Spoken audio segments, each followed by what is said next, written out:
All right. Good evening, ladies and gentlemen. Welcome back to Real Talk with Ronnie. I'm Ronald Lynn, your great host. On our show tonight, we have a fantastic guest, a great friend of mine, the great legendary Bill Spadea, host of 101.5 The Morning Show. He has over 1.5 million listeners. He's a legend in radio here in Jersey.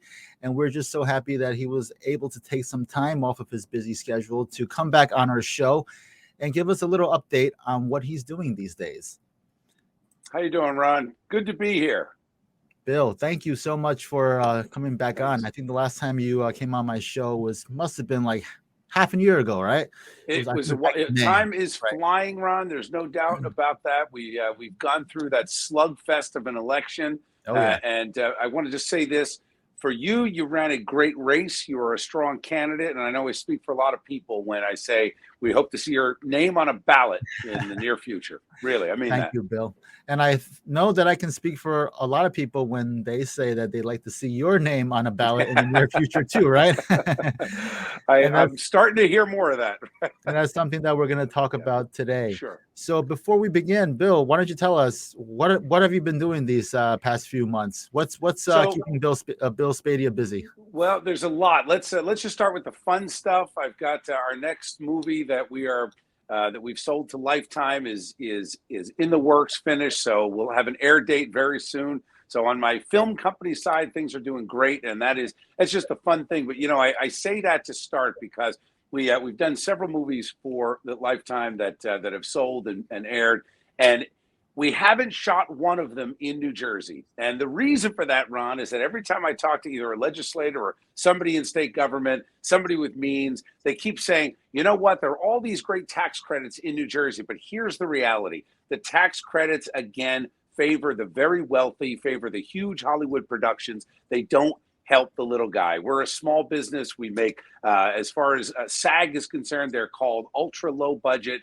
They're thrillers. They're a lot of fun. We shoot them in 2 weeks. We create, a dozen to 24 jobs around that. But you can't get a break in New Jersey, and that's the problem. It's one of the reasons why, as an entrepreneur, I looked at this and said, what can I do to fix this state? So here's where we are. The audience on the radio, largest in the state, which is a blessing, and I'm honored that so many people tune in every day to hear what I've got to say. And as you know, if you listen to the show, it's a balance of food and fun, with a very serious side about how we fix New Jersey. As I say often, I am digging in. I'm not going anywhere. My wife and I chose New Jersey to live here, raise our kids here, build our business here. So we're here to stay, but a lot of things have to be fixed. So I've done a couple things that have happened just in the last few months. First of all, I launched a new show, still on the air every morning, 6 to 10 a.m., but I've now got a new show called Common Ground.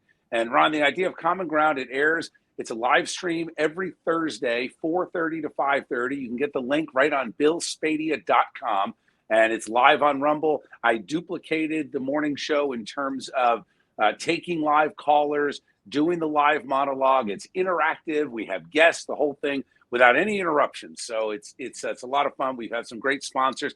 Epic Financial, my friend Rob Gill in Red Bank, offered an opportunity for us to have a great studio right in beautiful Monmouth County in downtown Red Bank. It's fantastic. So Common Ground is doing great. We did through a couple of partnerships. We had more than 90,000 viewers on election night. So we're off to a great start.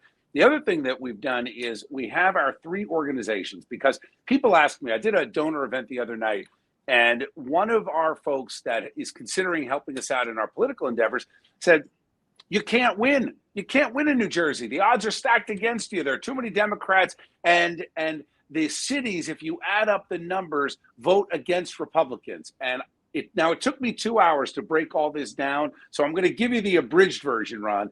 And here it is. The number one thing we have to do is encourage Republicans to vote by mail. I know that sounds like, don't do that. That's a disaster. We don't trust it. Here's the thing. We got beat in many, many areas. Now, there was some good news in 2022, and I'll get to that. But in Mercer County, as one example,